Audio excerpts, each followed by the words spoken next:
안녕하세요. 최주섭입니다. 3년 전에 공직에서 은퇴한 친구가 술 한잔 하고 싶다고 꼭 나오라고 며칠 전에 전화가 왔습니다. 그래서 무슨 일이냐고 물었더니 오늘부터 3일간 무두절이다 이렇게 하면서 들떠 있었습니다. 무두절, 직장인들이 즐겨 사용하는 신조어지요.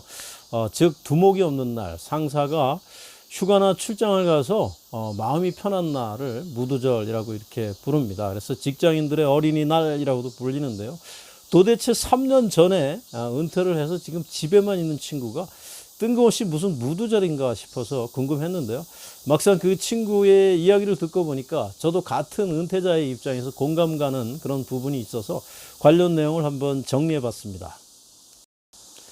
그 친구가 무두절이라는 용어를 쓴 이유는 아내가 친구들과 함께 2박 3일 동안 여행을 떠났기 때문에 마음이 편안하다라는 뜻으로 쓴 것 같은데요. 그러니까 아내를 마치 직장 상사에 비유해서 이야기를 하고 있는 겁니다.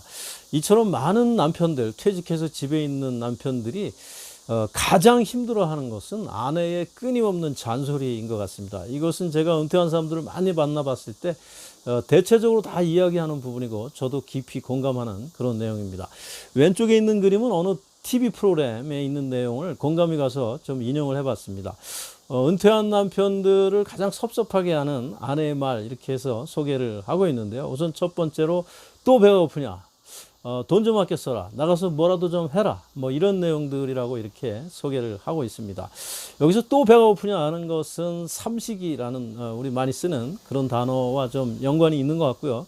또 돈 좀 아껴 써라. 어디 가서 뭘 좀 해라. 이런 것들이 전부 다 실업 상태와 이렇게 연관이 있는 이제 그런 단어들이라고 볼 수가 있습니다. 이것뿐만이 아니라 뭐 수많은 잔소리들이 많이 있는 것 같아요. 뭐 빨리 일어나라, 왜 그렇게 하느냐, 이거 가져와라, 저거 가져와라. 하여튼 별의별 잔소리들이 굉장히 많아서 굉장히 힘이 든 것 같아요. 또 특히나 이런 실업 상태와 관련이 있는 이런 이야기들을 하게 되면 지금 가장 취약한 것이 우리가 사회적인 지위와 역할, 이것이 나의 정체성인 것으로 알고 오랫동안 살아오다가 이것이 그냥 몰락을 해버렸는데요. 이것을 재정립할 기회가 없는 그런 상태에서 나는 과연 사회적으로 쓸모없는 인간인가? 이렇게 해서 자아관이 좀 취약한 그런 상태에 있는 상태에서 자기 스스로 좀 존엄한 존재라고 하는 사실, 자존감, 이런 것들이 흔들리고 있는 이제 그런 상태인데 이런 이야기들을 지속적으로 들으면 굉장히 상처를 입게 돼서 좀 내성적인 사람들은 이제 우울증에 걸리기 쉽고 또 좀 외향적인 사람들은 분노 상태가 지속적으로 쌓여서 과잉 분노 상태에 빠지기 쉽습니다. 앞에서 은퇴한 남편은 섭섭하고 힘들 수 있다라고 말씀드렸는데요. 그렇다면 반대로 은퇴한 남편을 둔 아내는 어떨까요? 같은 TV 프로그램에 소개된 내용인데요. 은퇴 후에 아내를 화나게 하는 남편들의 행동이라고 돼 있고 우선 첫 번째는 몇 끼의 반찬 투정을 할 때 아마 앞에 삼식이하고 맞닿아 있는 것 같은데요. 어쨌거나 과거에 비해서 굉장히 자유를 구속당하는 그런 취지라고 이해하시면 될 것 같고요.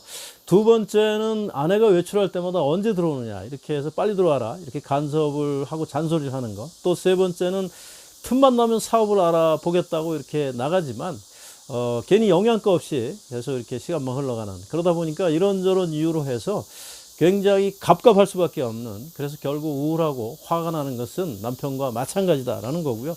은퇴한 남편을 둔 아내는 그렇지 않은 아내에 비하여 우울증에 걸릴 확률이 70%나 높다. 서울대학교 병원에서 발표한 내용이고요. 은퇴 남편 증후군, 남편 재택 스트레스 증후군, 빈둥지 증후군, 이런 것들이 은퇴한 남편과 관련해서 아내들에게서 많이 나타나는 현상이라고 합니다.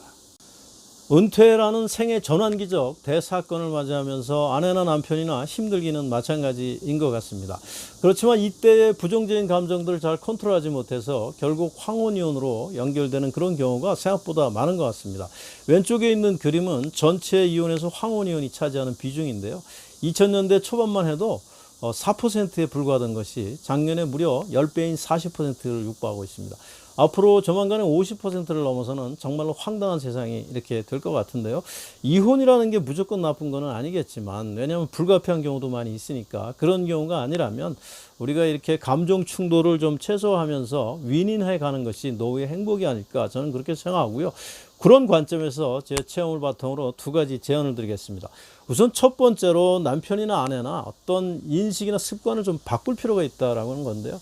남편들은 대개 회사에서 일 중심의 성취지향적, 목표지향적인 삶을 이제 살았습니다. 그리고 아내들은 좀 관계지향적인 그런 문화에 익숙해 있는데요.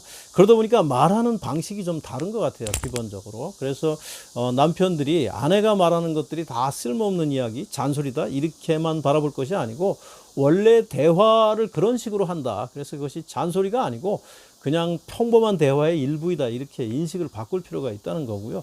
아내들의 경우에도 우리 남편들이 지금 이 퇴직을 해서 굉장히 좀 이 자존감, 자아관 이런 것들이 좀 취약한 상태에 있다라는 것을 분명히 인식을 하고 그래서 좀 말수를 좀 줄일 필요가 있지 않을까 이런 생각을 좀 해봅니다. 그리고 두 번째는 퇴직하신 분들이 자아관을 분명하게 재정립할 필요가 있다.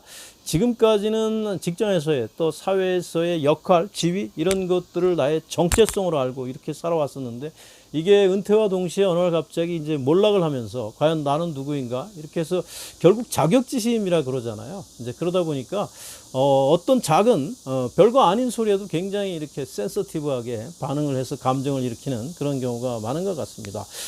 우리는 은퇴와 무관하게 나이 들고 또 직업이 없다고 하더라도 존엄성에는 변경이 없습니다. 우리 헌법 10조에도 있지 않습니까? 모든 국민은 인간으로서의 존엄과 가치를 갖는다라고 돼 있잖아요. 우리는 늙어도 그리고 또 직업이 없어도 평등하게 존엄한 존재입니다. 그래서 늘 이런 인식들을 좀 적극적으로 하면서 나 자신의 자아관을 갖게 되면 어떤 사소한 것들에 있어서 너무 민감하게 반응하지도 않게 되고 또 너무 이렇게 환하게 이렇게 반응하지도 않으면서 좀 적극적으로 능동적으로 즐겁게 이렇게 집안일도 도울 수 있는 그런 상태가 된다고 생각을 합니다.